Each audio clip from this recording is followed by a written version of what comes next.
Hi everyone, I hope that you're all doing good. I am Vipin Kumar and I welcome you all to this thermodynamics lecture on first law of thermodynamics. Now, keep in mind that first law of thermodynamics is defined for open system as well as closed system. Now, in this particular lecture, our focus is only on closed system. That open system, steady flow, unsteady flow, we are going to discuss later on. Okay. Now, before we move ahead, if you want to connect with me, you can also join my Telegram channel, The Learning Curve. You can just scan this QR code, and you will be directed to the group. Okay. Chalo, before we move ahead, I hope, I guess that few of you know me. If not, this is my quick introduction for you. So I have around 5+ years of teaching experience. I have done my MTech from IIT Kharagpur. I have done MSc from Politecnico di Milano, and I have, all in all, I have around 3.5 years of teaching as well as research experience, few research publications, and my area of expertise is basic and applied thermodynamics, as you all know, and heat transfer as well, right? Now, again, I would ask you, if you want to connect with me, feel free to join the Telegram group, the Learning Curve. Just scan the QR code, you will be directed there. Okay. Now, I guess we are ready to start. So, should we start now? Okay, good. Now, so as we are going to understand the first law of thermodynamics, I hope that you are already aware of the basic terminology that comes in thermodynamics. क्या हुआ, जैसे जैसे आपने system पढ़ा है, surrounding पढ़ा है, boundary पढ़ा है, प्रॉपर्टीज पढ़ा होगा आपने, स्टेट ऑफ सिस्टम पढ़ा है, चेंज इन स्टेट पढ़ा है, साइकिल पढ़ा है, ये सब आपने पढ़ा है. Okay, so basic terminology, I hope that you are clear. Now the point is, how does we know one thing, that system and surrounding are separated by a boundary. That is for sure. Anything external to the system is surrounding. Okay, तो अगर हमारे पास ये एक system है, अगर हमारे पास ये एक सिस्टम है, तो सराउंडिंग कहाँ होगी? Outside the system. तो ये मेरी सराउंडिंग हो गई. Now, how does a system and surrounding interact? Very important question. How can? Because interaction means whatever is going to interact should cross the boundary. Okay. So, बहुत ज़्यादा जरूरी बात यह है कि the way system and surrounding can interact is by crossing the boundary. Now, what crosses the boundary? Mass or energy. There are two ways through which system and surrounding can interact. दो तरीके से system and surrounding interact कर सकते हैं. The first one is mass, the second one is energy. ठीक है, तो पहला क्या है? The first one is mass. Either mass can go in, जैसे कि mass आपका अंदर गया या mass आपका बाहर गया. ठीक है, we always talk with respect to surrounding, with respect to system, कि mass entered into the system और mass going out of the system. और क्या हो सकता है? और आपकी एनर्जी इन, एनर्जी इंटरेक्शन हो सकता है, energy dot in, energy dot out. So इसे हम कहते हैं transfer. When something crosses the boundary from the system to the surrounding और from the surrounding to the system, हम कहते हैं ट्रांसफर हुआ है, मास ट्रांसफर हुआ है, एनर्जी ट्रांसफर हुआ है. ठीक है, अब ये जो एनर्जी ट्रांसफर होता है, it can only happen, energy transfer can happen through two ways: work transfer and heat transfer. Okay, so again, system and surrounding can interact in two ways: mass and energy. And energy transfer can happen in two ways: work and heat. इसीलिए work और heat को हम कहते हैं energy in, क्या कहते हैं? Energy in transit. Energy in transit. ठीक है, तो सिस्टम और सराउंडिंग कैसे इंटरेक्ट करते हैं? मास और एनर्जी की फॉर्म में. एनर्जी क्या होती है? एनर्जी कौन सी हो सकती है? हीट या वर्क. सिंपल. ठीक है, अब सिस्टम कैसे होते हैं? एक ओपन हो सकता है, एक क्लोज. आइसोलेटेड भी हो सकता है, लेकिन हमारे लिए ज्यादा वैल्यू नहीं है उसकी. ठीक है, हम मोस्टली हमारे पास आसपास क्या सिस्टम है? या तो ओपन या क्लोज. ठीक है, चलो ओपन सिस्टम की बात करते हैं. ओपन सिस्टम, तो ओपन सिस्टम क्या होता है? देखो, अगर we have this system, this is my system. ठीक है, and this is my surrounding of course. तो if this system allows both mass and energy transfer to flow in and out, it is called as open system. Open system वो system है जो both mass transfer energy transfer दोनों allow कर सकता है, ठीक है। वो मना नहीं करता किसी को, मास भी ट्रांसफर भी हो सकता है, एनर्जी ट्रांसफर भी हो सकता है, ठीक है। तो मास फ्लो भी हो सकता है, मास अंदर भी जा सकता है, मास बाहर भी जा सकता है। सिमिलरली एनर्जी भी अंदर जा सकती है, एनर्जी बाहर भी जा सकती है। और अगर ये सिस्टम दोनों अलाउ कर रहा है, क्या, a system that is allowing both mass transfer and energy transfer, then it is called as open system, ठीक है। अब क्लोज सिस्टम क्या होता है ये भी देख लेते हैं। तो क्लोज सिस्टम क्या होता है, अगर ये मेरे पास एक सिस्टम है,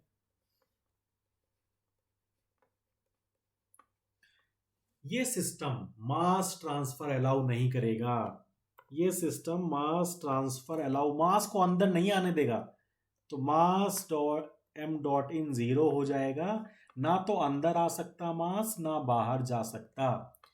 ये सिस्टम अलाउ नहीं करेगा मास को फ्लो करना। कैसे अलाउ करेगा, सिर्फ एनर्जी को, सिर्फ energy can come in and energy can go out. तो इस टाइप का सिस्टम, वो सिस्टम जो मास को ना अंदर आने दे रहा है ना बाहर जाने दे रहा है, it is called as closed system, ठीक है। तो अभी हमने जाना कि एक सिस्टम और एक सराउंडिंग दो तरीके से इंटरेक्ट कर सकते हैं, मास और एनर्जी। अब अगर हम क्लोज सिस्टम पे फोकस करें, if we are focusing on close system, तो ओनली सिस्टम और सराउंडिंग कैसे इंटरेक्ट कर सकते हैं, सिर्फ एनर्जी की फॉर्म में। क्यों, क्योंकि मास तो 0 है, मास को अलाउ नहीं कर रहा है फ्लो करने के लिए, तो only energy, only through energy interaction system and surrounding can interact, only energy flow can happen, ठीक है। इतनी बात समझ लो। तो हमारा फोकस अभी क्लोज सिस्टम है। नाउ जैसा मैंने बताया, first law of thermodynamics is energy conservation. ये तो हमने बहुत बार पढ़ा है। क्या एनर्जी कंजर्वेशन क्या होता है, energy can neither be created nor be destroyed, it can only be converted from one form to another.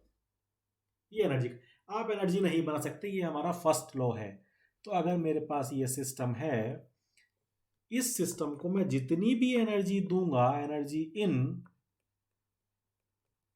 Will be equal to energy out and the energy store, ना ज्यादा ना कम। This is called as energy conservation. Energy that is going in will be equal to energy out plus energy store, ना ज्यादा ना कम, कहीं गायब नहीं हो जाएगी एनर्जी, ठीक है। इसमें हम मान रहे हैं कि नहीं, लॉसेस वॉसेस नहीं हो रहे हैं हमारे, ठीक है। चलो, अब इस एनर्जी कंजर्वेशन को हम क्लोज सिस्टम और ओपन सिस्टम में भी लगा सकते हैं, लगाएंगे, ठीक है। जब हम ओपन सिस्टम में जाएंगे लेटर ऑन, तो वहां पे we will discuss steady flow and unsteady flow, ठीक है। तो स्टीडी फ्लो में no accumulation of mass, no accumulation of energy, तो change in mass is equals to 0, change in energy is equals to 0। ये हम बाद में देखेंगे जब हम ओपन सिस्टम में जाएंगे। अभी हमारा फोकस है क्लोज्ड सिस्टम, क्लोज्ड सिस्टम, ठीक है। तो हम क्लोज सिस्टम में अपनी बेसिक एनर्जी कंजर्वेशन इक्वेशन लगा देते हैं, ठीक है। चलो, तो ये मेरा हुआ। अब हमारा फोकस, अभी तक हमने पढ़ा फर्स्ट लॉ ऑफ थर्मोडायनेमिक्स। तो फर्स्ट लॉ ऑफ थर्मोडायनेमिक्स क्या है, एनर्जी कंजर्वेशन। जितनी एनर्जी दे रहे हो उतनी होगी, जितनी बाहर जा रही है और जितनी स्टोर हो रही है उसके बराबर, ठीक है। अब हम इसका एप्लीकेशन लगाते हैं क्लोज्ड। अब basically we are focusing on close system, and that is why I am not drawing any mass here. मैं कोई मास इन नहीं कर रहा हूं, ये भी 0 है और ये भी, क्योंकि क्लोज सिस्टम में मास ना अंदर जा सकता है ना बाहर, इसीलिए इस सिस्टम में मैंने मास नहीं ड्रॉ किया, सिर्फ एनर्जी ड्रॉ की। क्या एनर्जी है, हीट एनर्जी इन और W आउट, ठीक है। Very focused, very focused. न मास फ्लो नहीं हो सकता है, there is no mass flow, only energy flow हो सकता है, ठीक है। चलो, अब ये तो देखो आपको पता ही होगा कि heat heat given to the system is positive, or heat rejected by the system is negative. ठीक है, ऐसे ही वर्क का भी पता होगा, work done by the system, system work कर रहा है positive, work done on the system, on the system होता है नेगेटिव। तो अपनी कन्वीनियंस के लिए मैं ये मान लेता हूं कि मैं सिस्टम को कुछ हीट दे रहा हूं, तो Q इन, हीट जा रही है इन, और ये सिस्टम मुझे कुछ वर्क दे रहा है। Q इन क्या होगी मेरी, पॉजिटिव, क्योंकि हीट गिवन, और ये सिस्टम मुझे फॉर एग्जांपल एक टरबाइन है, ये मुझे वर्क दे रहा है, तो वर्क आउटपुट, तो वर्क आउटपुट क्या हो गया, पॉजिटिव। मैंने अपनी कन्वीनियंस के लिए माना है, अगर हीट बाहर जा रही होगी तो मैं नेगेटिव ले लूंगा, बस इतना फर्क है। ठीक है, चलो अब मैं अपनी ये एनर्जी लगाता हूं इक्वेशन। तो अगर मैं इस सिस्टम को देखूं, this system, if I look at this system, तो what is going in this system, what is going in, heat is going in, so Q in लगा दिया मैंने, और कुछ जा रहा है अंदर, नहीं जा रहा। चलो इज इक्वल्स टू, क्या बाहर क्या जा रहा है, बाहर जा रहा है work plus energy stored inside the system. Energy, कोई भी सिस्टम, कोई भी mass, if anything has any mass, it can store energy in the form of internal energy, kinetic energy, potential energy. ठीक है, तो any mass can store energy in the form of internal energy, kinetic energy, potential energy. Okay, तो अब energy stored क्या हो गया इसमें, energy stored हो गया du plus change in kinetic energy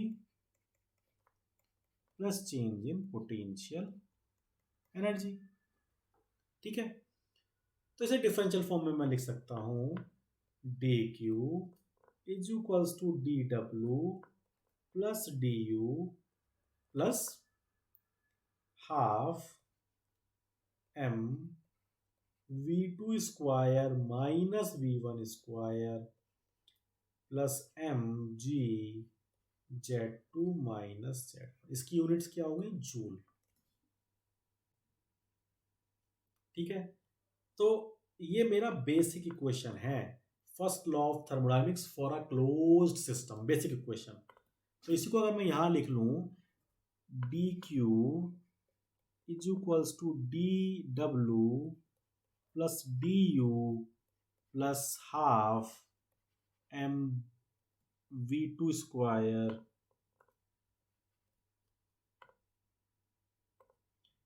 mv2 square minus v1 square plus mgz2 minus z1। ये मेरी बेसिक इक्वेशन है, first law, very important. This is my first law of thermodynamics for a close system. अब ये equation की unit क्या है, joule. इसी को अगर मुझे देखो, इसको मैं किलो जूल में लिख सकता हूं, इसको भी मैं किलो जूल में लिख सकता हूं, इसको भी मैं किलो जूल, इंटरनल एनर्जी में किलो जूल में लिख सकता हूं, लेकिन इसकी यूनिट जूल ही रहेगी, क्योंकि ये मीटर पर सेकंड में केजी और ये मीटर पर सेकंड में आता है। तो इसीलिए I have to divide this term by 1000, तो ये मेरा किलो जूल में आएगा। फिर ऐसे ही ये भी I have to divide this by 1000, तो ये मेरा किलो जूल। तो if I want to convert this equation into kilo joule, I can write dq is equals to dw plus du plus 1 upon 2000 m v2 square minus v1 square plus m g z2 minus z1 by 1000. Now the unit is kilojoule. So this is the most frequent used equation directly. ठीक है, तो ये रही मेरी equation, this is my equation. तो देखो अब तक हम बात कर रहे थे first law of thermodynamics for a closed system, और हमें क्या इक्वेशन मिली, ये इक्वेशन मिली. This is the generalized equation, generalized equation मिली हमें. अब हम बात करते हैं when it is undergoing a process. जब आपका सिस्टम एक प्रोसेस कर रहा है, क्या, मान लो हीट ट्रांसफर हो रहा है, कंप्रेशन हो रहा है, एक्सपेंशन हो रहा है, हीट एक्सचेंज हो रही है, कोई भी एक प्रोसेस हो रहा है.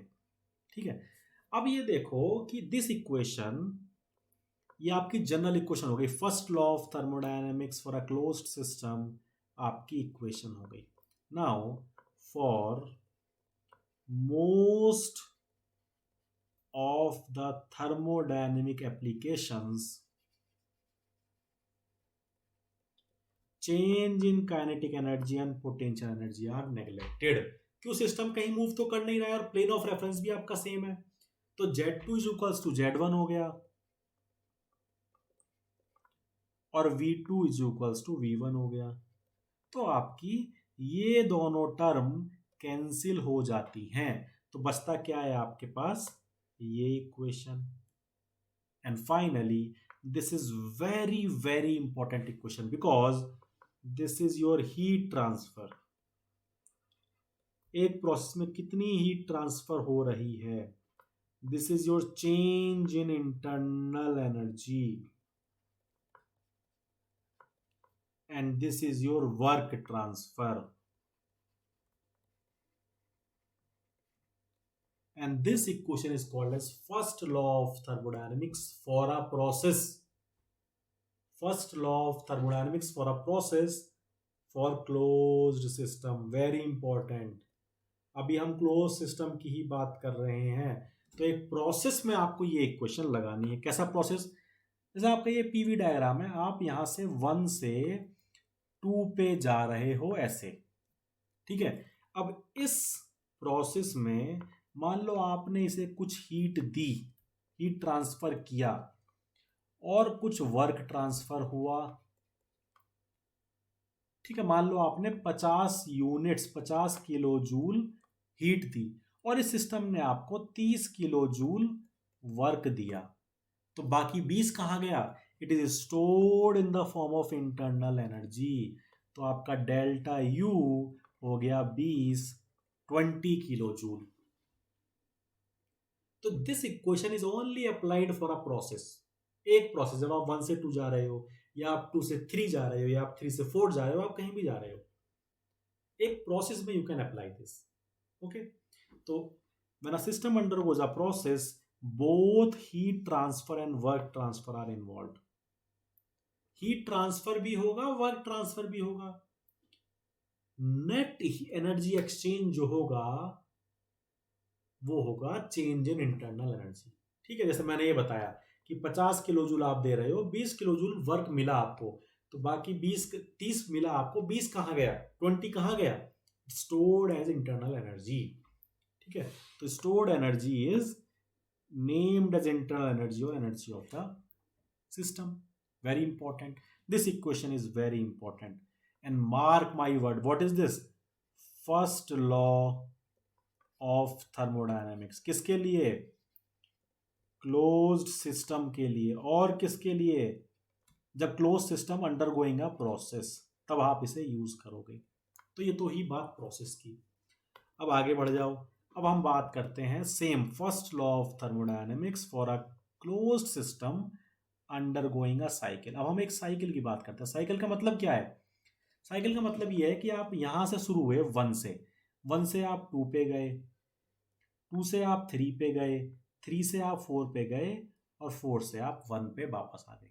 यानी कि साइकिल में बात क्या है, साइकिल की जब भी आप बात करोगे तो इनिशियल एंड फाइनल कंडीशन या फाइनल स्टेट्स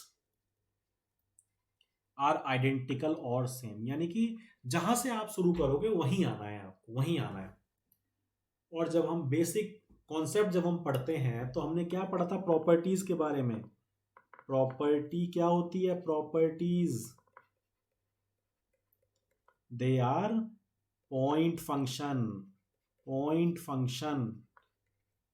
ओके, तो अगर पॉइंट सेम है तो आपकी प्रॉपर्टी सेम होगी। यानी कि आप 1 से चले, आप कहीं भी गए, लेकिन अगर आप यहां वापस आ गए तो प्रॉपर्टी आपकी सेम ही रहेगी, प्रॉपर्टी आपकी सेम ही रहेगी। ठीक है, तो ये इंडिपेंडेंट ऑफ पाथ होता है, इंडिपेंडेंट ऑफ पाथ। तो इसीलिए फॉर अ साइकिल, क्योंकि साइकिल क्या है, आप जहां से चले वहीं पे आ गए, तो साइकिल के लिए change in property will be 0। अब U क्या है आपका? U इंटरनल एनर्जी, ये होती है प्रॉपर्टी, प्रॉपर्टी होती है। तो अगर प्रॉपर्टी होती है भैया, तो change in internal energy for a cycle क्या हो गया? Is equals to 0, is equals to 0। तो यानी कि अगर हम साइकिल की बात करेंगे तो हमारा ये 0 हो जाएगा, बचेगा क्या? Q of cycle is equals to work of cycle, और summation of Q and summation of W। Very important equation. Net heat transfer is equals to net work transfer, क्योंकि चेंज इन इंटरनल एनर्जी आपका हो गया 0। ठीक है, ये equation. तो first law of thermodynamics for a cycle होती है cyclic integral of D Q is equals to D W, या summation of W is equals to summation of Q. जैसे कि मान लो कि आपका ये एक प्रोसेस है 1 to 2, इसमें आपने Q1 to 2 दिया, यहां पे भी मान लो Q2 to 3 दिया गया। ठीक है, ये बाहर जा रहा है Q3 से 4, ये भी बाहर जा रहा है Q4 से 1। ऐसे ही कुछ वर्क दे रहे हो आप, वर्क मान लो यहाँ बाहर आ रहा है 1 to 2, ये अंदर जा रहा है 2 to 3, ऐसे ही ये बाहर जा रहा है 4 to 1। तो आप इसमें अपना साइकिल, क्योंकि ये साइकिल क्या है, आप यहाँ से शुरू किया और आप वापस यहीं आ गए, तो आप ये इक्वेशन लगा सकते हो। तो लगाओ समेशन ऑफ डब्ल्यू, डब्ल्यू क्या है 1 to 2, 1 to 2 बाहर आ रहा है तो पॉजिटिव, 2 से 3 अंदर जा रहा है, work done on the system, तो ये नेगेटिव हो गया। फिर प्लस W4 1, क्योंकि ये फिर बाहर जा रहा है। अब Q12 पॉजिटिव क्योंकि इन, फिर Q23 क्योंकि इन पॉजिटिव, एंड Q34 आपका जा रहा है बाहर, तो -Q34 एंड -Q41। ये अगेन ये चीजें याद रखो बिल्कुल, इट इज वेरी इंपॉर्टेंट। ये जो कन्वेंशन मैंने तुम्हें बताए हैं उसी से लगे हैं प्लस माइनस सब। ओके, चलो ठीक है। तो ये नेगेटिव क्यों है? क्योंकि ये सिस्टम के अंदर आ रहा है, it is work done on the system. ये नेगेटिव क्यों? क्योंकि सिस्टम, ये heat rejected by the system है। ठीक है, तो ऐसे करके आप निकाल सकते हो इसे। तो the algebraic sum of net heat, तो यहां से हमें क्या मिला? देखो, summation of W is equals to summation of Q और summation of W minus summation of Q is equals to 0। तो ये आपको फर्स्ट स्टेटमेंट ये कह रहा है और सेकंड स्टेटमेंट आपका ये कह रहा है। क्या कह रहा है first statement? The algebraic sum of net heat and work transfer between a system and surrounding in a thermodynamic cycle is 0, and for a closed system undergoing a cycle net heat transfer is equal to net work transfer, ये वाली equation. ठीक है, तो बहुत जरूरी है इस बात को डिस्टिंग्विश करना। ओके, चलो एक दो क्वेश्चन देख लेते हैं, लेकिन क्वेश्चन देखने से पहले बहुत जरूरी है ये बात ध्यान रखना, क्या कि जब हम फर्स्ट लॉ डिफाइन करते हैं, फर्स्ट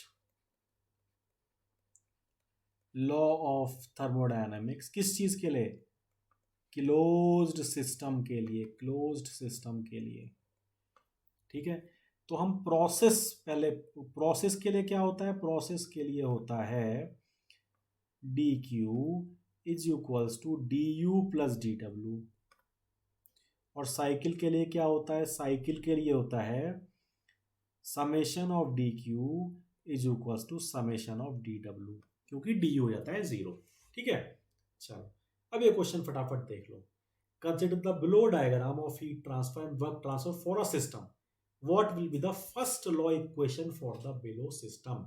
एक सिस्टम में एक प्रोसेस हो रहा है जिसमें आप Q1 दे रहे हो, अगर दे रहे हो तो क्या होगा, पॉजिटिव।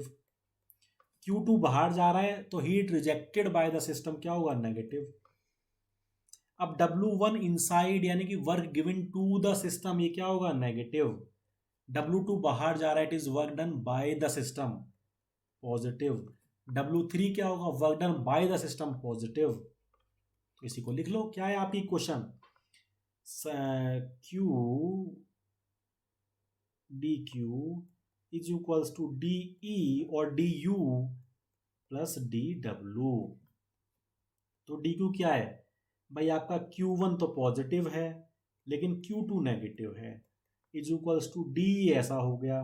अब वर्क में क्या है, वर्क में प्लस माइनस W1, क्योंकि नेगेटिव है W1, plus W2 plus W3। ठीक है। तो कौन सा आंसर सही है, ए नहीं है सही, बी तो है ही नहीं, सी सही है आपका, C is the, this one is the correct answer. चलो एक दो क्वेश्चन और देख लेते हैं। A gas in a close system is compressed reversibly from N, okay ठीक है, आपके पास क्या है, एक पीवी डायग्राम बना लेते हैं इसका। एक क्लोज्ड सिस्टम है, उसके अंदर एक गैस को आप कंप्रेस कर रहे हो from initial volume to final volume at a constant pressure of 3 bar. ठीक है, 3 बार पे, तो ये आपका एक कांस्टेंट प्रेशर हो गया 3 बार। आप 1 से 2 पे जा रहे हो 3 बार पे, और ये आपका V1 हो गया 0.2 मीटर क्यूब, और ये आपका V2 फाइनल वॉल्यूम हो गया 0.1 metre cube. During this process there was a heat transfer of 50 kilo joule from the gas, यानी कि from the gas means what, outside the, heat is rejected by the system. तो आपकी heat जो है ये बाहर चली गई, heat is rejected, Q rejected, heat बाहर जा रही है, कितनी, 50 किलो जूल। तो Q 1 to 2 is equals to -50 kilo joule. Change in internal energy पूछ रहा है, तो क्या है भैया, फर्स्ट लॉ ऑफ थर्मोडायनामिक्स। और कैसा सिस्टम है, closed system. For a closed system undergoing, her point important है, अंडरगोइंग अ प्रोसेस। ठीक है, क्लोज सिस्टम की हम बात कर रहे हैं, और प्रोसेस में जो जो एक प्रोसेस कर रहा है, क्या लिख सकते हैं, D Q is equals to D U plus D W. अब ये तो दिया हुआ है कितना, -50, ये मुझे निकालना है, लेकिन ये निकालेंगे कब, जब डी डब्ल्यू मिल जाएगा। तो डी डब्ल्यू कैसे निकालेंगे भाई, वर्क कैसे निकालते हैं, कांस्टेंट प्रेशर प्रोसेस का, P V2 minus V1, right. तो प्रेशर कितना है, 3 बार, 3 into 10⁻⁻² minus 10⁻² into 0.1 minus 0.2, right. तो कितना हो गया, 300 इंटू 0.1 माइनस 30, -30 हो गया ये। ठीक है, फाइनली 0.1 और ये है 0.2। ठीक है ना, V2 माइनस V1। ठीक है, चलो तो ये मिल गया हमें। यहाँ पे हम रख देंगे -30 ठीक है, is equals to D you.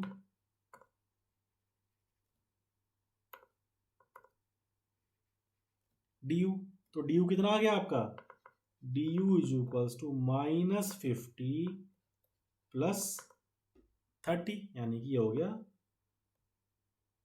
-20 kilo joule, -20 kilo joule.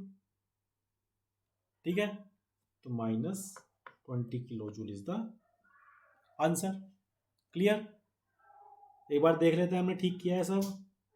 There was a heat transfer of 50 kilo joule from the gas, ठीक है, -50 है, इंटरनल एनर्जी ये हो गई, ठीक है, 3 × 10⁻², V2 - V1 -30।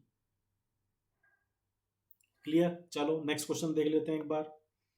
A system undergoes a change of state during which 100 kilojoule of heat is transferred to it and it does 50 kilojoule of work। इसका PV diagram बना लेते हैं एक बार। देखो ये आपका एक सिस्टम है,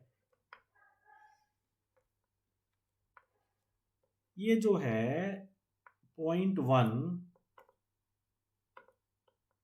से ऐसा जा रहा है 2 पे, ये आपका 1 है, ये आपका 2 है, आप ऐसे गए हो। अब ड्यूरिंग विच 100 किलो जूल, अब आप इसको 100 किलो जूल हीट दे रहे हो and it does 50 kilo joule of work, और ये W आउट आपको दे रहा है 50 किलो जूल। अब ऐसे ही एक दूसरा, the system is brought back to its original state through the process during which, अब ये ओरिजिनल स्टेट पे आप वापस आ गए ऐसे, 120 kilo joule of heat is again transferred, आप इसे 120 Q2 is equals to 120 kilo joule heat आप और दे रहे हो। What is the work done by the system, कितना वर्क डन हो रहा है, वर्क आउटपुट 2 1 हम देख लेते हैं।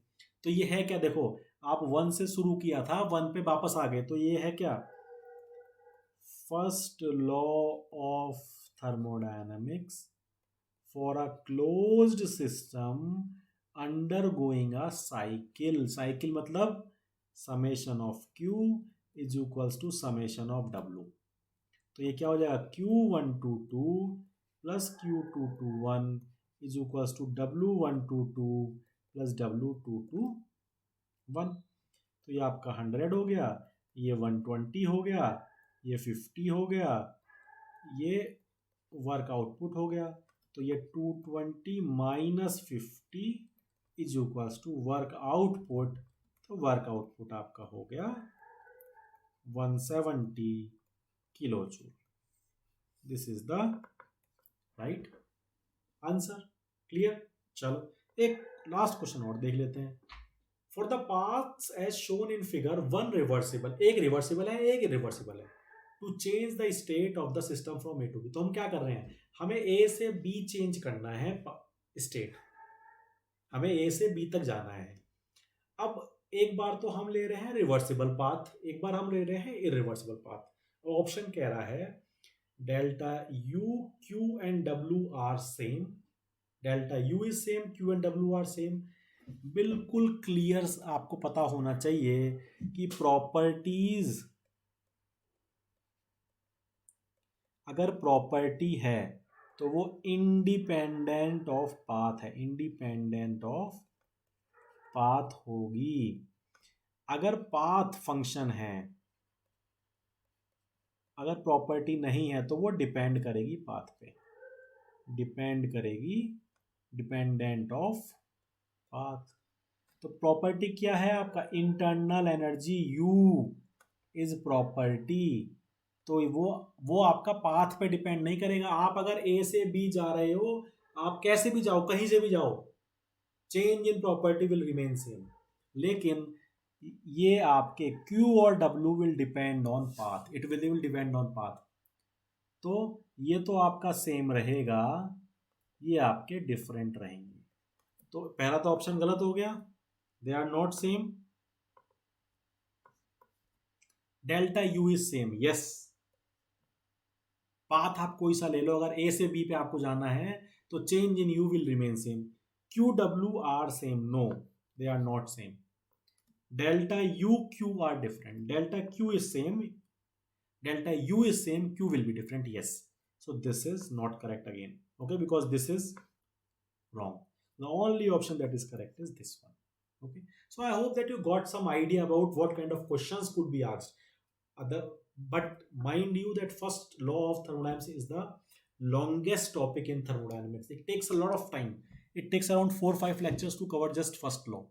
Okay, so it is just a basic introduction. हमें हीट ट्रांसफर निकालना जानना है. जैसे हम लिखते हैं कि D Q is equals to D U plus D W. अब ये कैसे निकालना है ये नहीं पता, ये कैसे निकालना है ये नहीं पता. Everything should take time. ठीक है, चलो, will keep bringing up these kind of topics so that you will get few idea about what how to approach things. Okay, chalo, so I will very soon I'll see you with next lectures. Okay, meanwhile you can, this scan this QR code and join me join me on this Telegram channel, the learning curve. I'll keep updating these kind of information there. I'll also keep updating my lectures and everything. Okay, chalo, so thank you very much. I'll see you very soon. Tata, bye bye.